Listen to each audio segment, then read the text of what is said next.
Quer dizer, Farioli sair do Porto nesta altura, depois de ter perdido 5 pontos em 6 possíveis nas últimas 2 jornadas, apesar de tudo, o Porto continua relativamente confortável na frente do campeonato, já esteve mais. Depois daquilo que se cogitou em relação ao Chelsea, digamos que era um nome que estava numa shortlist do Chelsea, tinha adversários de peso, concorrência de peso para a posição. Aqui, em relação ao Tottenham, penso que é mais ou menos a mesma coisa. Acho que é bom para Farioli e para o Porto o nome do seu treinador estar, enfim, nas bocas do mundo como putativo candidato a um cargo num clube que, apesar de tudo, é importante, não é de primeira linha ou de primeiríssima linha, mas é um clube com muito prestígio e conhecido em todo o lado e que está a atravessar uma fase complicada. Mas, francamente, eu acho que até ao final da temporada Farioli, aliás, ele próprio também já o afirmou. Sim, já disse que não iria sair. E fala-se também de outro nome, neste caso português, Ruben Amorim. Sim. Aí já vês um caminho mais facilitado, digamos já lá irei, assim. deixa-me só dizer mais isto. Muitas vezes nós sabemos que em futebol, aquela velha frase, António Pimenta Machado, aquilo que hoje é verdade, amanhã pode não ser, frase muito antiga e que é intemporal porque todos os dias nos recordamos dela quando falamos de futebol. Em vários contextos, e não só no futebol, infelizmente. Mas, francamente, acho que, quer dizer, seria uma bomba se Francesco Farioli, numa fase tão crucial da temporada, o Porto em primeiro lugar no campeonato, bem na Liga Europa, nas meias finais da Taça de Portugal, deixasse a equipa sem comando técnico. É verdade que existe uma cláusula de rescisão, mas acredito que ele tenha um acordo mais do que sólido com o Presidente de Vilas Boas e que isso não irá suceder, acho eu. Em relação a Ruben Amorim, acredito que pela cabeça de Ruben Amorim possam passar 2 situações quase diametralmente opostas. Por um lado, provar na Premier League que o Amorim conheceram no Manchester United é diferente do verdadeiro Amorim. Mais a mais, com os acontecimentos recentes no Manchester United, das 4 vitórias consecutivas, não chegaram à 5ª e lá ficou o adepto do Manchester United. Com o cabelo por cortar, ainda não é desta, não é? Com os cabelos tipo Woodstock, mas... Mas foi uma promessa arriscada. É verdade, já lá vão 500 dias, vamos ver quantos mais ele terá de esperar. Eu acho que ele já se está a habituar ao penteado. Já estava mentalizado para isso. Exato, mas em relação a Ruben Amorim, essa é uma possibilidade. E o Tottenham não é um clube qualquer. Eu recordo que José Mourinho fez o mesmo trajeto, Manchester United-Tottenham. É um downgrade, mas em todo o caso é uma equipa importante da Premier League e é o campeonato inglês na mesma. E de alguma forma, para Ruben Amorim, seria uma maneira de resgatar a menos boa imagem, claramente, que ele deixou com, enfim, uma aventura falhada no United. Não é exclusiva responsabilidade dele, isso parece-me completamente claro. Ele continua a ser um grande treinador, é a minha convicção e vai prová-lo em breve. Mas poderá não o querer fazer agora por estar com outras ideias para outros projetos, sabe-se lá quais, no princípio da próxima temporada. Portanto, entre essas 2 ideias, Ruben Amorim irá decidir. Agora, se ele quiser ir para o Tottenham, acho que é claramente a hipótese mais forte para a equipa londrina. Muito bem, e olhamos para o Futebol Clube do Porto. O clássico com o Sporting deixou marcas pesadas no Porto, além de Samu afastado para o resto da época. Saíram também lesionados Kivior e Martim Fernandes. No caso do defesa polaco, trata-se de uma lesão muscular na coxa direita que o afasta pelo menos da visita ao Nacional já no próximo domingo. A evolução do jogador vai ditar se recupera a tempo do jogo seguinte, em casa, com o Rio Ave. Já Martim Fernandes tem uma fascite plantar no pé direito, um problema que já o tinha deixado em dúvida para o clássico com o Sporting. O jovem lateral está agora novamente em dúvida, mas para o encontro na Choupana. Zé, e perante estas lesões, falamos aqui de Kivior, Martim Fernandes, Samu, quais é que são as perspectivas para Francesco Farioli? Estas 2 semanas não têm sido fáceis para Farioli, 5 pontos em 6, que voaram, e lesões em jogadores importantes. Desde logo, a de Samu é uma baixa incontornável, do ponto de vista em que Samu é claramente a primeira opção para a posição de ponta de lança. Denis Gould melhorou esta temporada, mas nunca passou de suplente. E Moffi está a chegar. Eu acho que a prazo Moffi poderá ganhar a posição, porque é de facto um excelente jogador. Depende, do seu suporte físico, depende também de como ele se vai integrar no Porto. Ele tem estado, enfim, a ser pouco utilizado, como sabemos, na sua anterior equipa. Na última época e meia, uma lesão também grave, mas é um excelente jogador.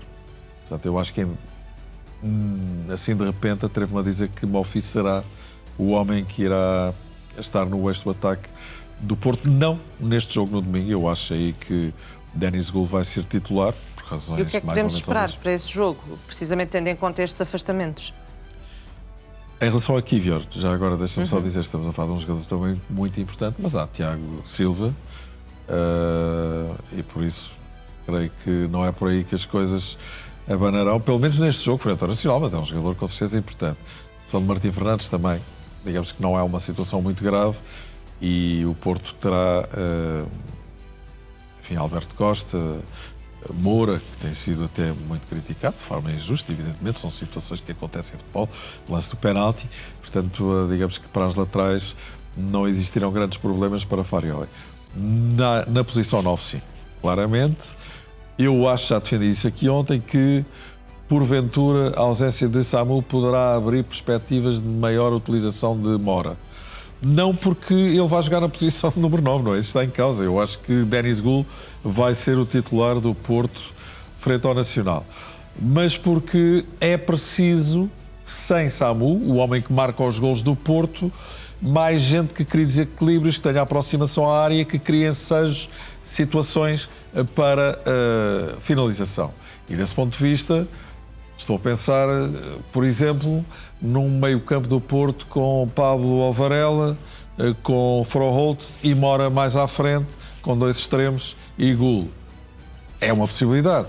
Não sei se esta ausência de Samu poderá propiciar que Moura possa emergir outra vez. E é uma ausência bastante prolongada, não é? Ainda não se sabe ao certo Sim, quantos sim. meses são, mas foi Acabou, uma lesão por esta grave. temporada acabou. Samu, portanto, E no esta princípio da temporada já não próxima, joga. se calhar também Exatamente. não. Ou seja, tem de haver uma solução que consiga ser consistente para essa ausência durante tanto tempo, não é? Eu acho que Farioli vai tentar acelerar a integração de Moffi, porque provavelmente é sobre ele que recairão as atenções do treinador do Porto, sem prejuízo de Denis Gould já ter sido útil, mas vejo com dificuldade que Gould consiga ultrapassar aquela percepção que já toda a gente tem de ser um jogador alternativo e não efetivo.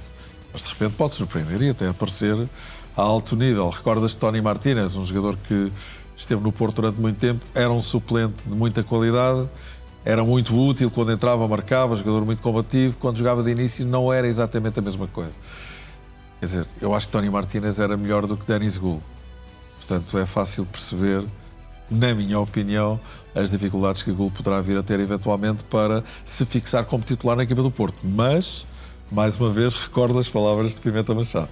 E o futebol surpreende-nos. Imagina muda, que não é? ele entra, ganha confiança, marca 2, 3 golos e o lugar é dele. Pode acontecer, mas eu acredito mais em Moffi. Muito bem, continuamos a olhar para o Futebol Clube do Porto. Vários clubes já tinham alertado a Liga para as frases e palavras intimidatórias que estão nas paredes do balneário dos visitantes no Estádio do Dragão. A informação foi avançada pelo diretor executivo da Correio da Manhã Rádio, Pedro Sousa, na edição de ontem da Liga Now à hora do almoço, depois de ter sido também uma informação avançada em exclusivo pelo Record. O balneário dos visitantes do Estádio do Dragão está decorado com várias imagens de antigos jogadores do clube em momentos de celebração. A acompanhar essas imagens e de forma pouco nítida estão mensagens subliminares que incluem palavras como acidente, ambulância, desastre, doença e até a palavra morte. Zé, e surpreende-te que não haja, ou melhor, não tenha havido nenhuma atitude por parte da Liga perante estas queixas? Ou seja, se não é um episódio que se resume ao clássico da passada segunda-feira, se já é um caso antigo, o que é que se justifica que este tipo de palavras ainda estejam no balneário em tom intimidatório, não é? Olha, partindo do pressuposto que não estamos a falar de uma banda de heavy metal e que também não estão a ser convidados os adversários para ir fazerem mosh para o balneário, francamente eu não consigo entender o racional disto. São palavras, de facto, desde logo de mau gosto, não é? E, portanto, gostaria um dia, se é que é possível, se calhar não vai ser possível, que fosse explicado o racional da existência destas palavras, que são, de facto, muito agressivas. Conseguimos ver algumas delas. Ambulância, está escrita em inglês, não é? São, de facto, muito agressivas e, principalmente, de mau gosto. E, desse ponto de vista, acho que não vale tudo para tentar criar ascendente mental ou intimidar, ou seja o que for, até que alguém possa explicar qual é o racional destes vocábulos que aparecem ali de forma não completamente explícita, mas ainda assim legível, sobre estas fotografias que são espetaculares e que, enfim, mostram momentos de glória do Porto, e foram muitos. Achas que estas palavras que estamos a ver acabam por manchar esses momentos de glória, como dizes? São fotografias efetivamente felizes, não é? Sim, estas que vemos são momentos de celebração, de antigas glórias tiram do brilho, Porto. sim, tiram brilho. Tiram brilho. Tiram brilho não àquilo que foi feito, mas ao próprio impacto visual da fotografia, acho que sim. Acho que é uma observação bastante perspicaz, aquela que acabaste de fazer. Eu quer dizer, não vejo que isto vá para trás, a menos que haja uma imposição da Liga nesse sentido. Agora, que isto aparentemente fere a sensibilidade de qualquer um e que parece também atentar contra as normas do fair play, da sem convivência e competição saudável entre clubes, isso parece-me perfeitamente claro. Não tem a ver com as fotografias, tem a ver com estas palavras que, de facto, são de mau gosto. Referes a questão da Liga e, como noticiámos, vários clubes já tinham alertado a Liga, mas poderia ser, de facto, André Vilas-Boas a dar a ordem da retirada destas fotografias. Ou melhor, das fotografias não, mas das palavras que lá estão. Ou não, Zé? Até agora, e depois de tudo aquilo que se passou no Clássico, não houve nenhuma reação por parte da administração do Porto, para além do comunicado, que até parece, de alguma forma, ser quase uma tentativa de fuga em frente para enfim, também a própria queixa de Ullmann, sobre o Ullmann, parecem, enfim, a tentativa de criação de alguns eventos no sentido de tentar passar um pouco ao lado dos acontecimentos. O Porto diz que cumpriu tudo aquilo que está estipulado em termos de normas impostas pelos regulamentos da competição, portanto, vamos aguardar para ver o que é que se vai passar, mas respondendo definitivamente à tua questão, eu acho que é normal que qualquer pessoa, olhando para estas palavras, não possa ter, obviamente, uma apreciação positiva.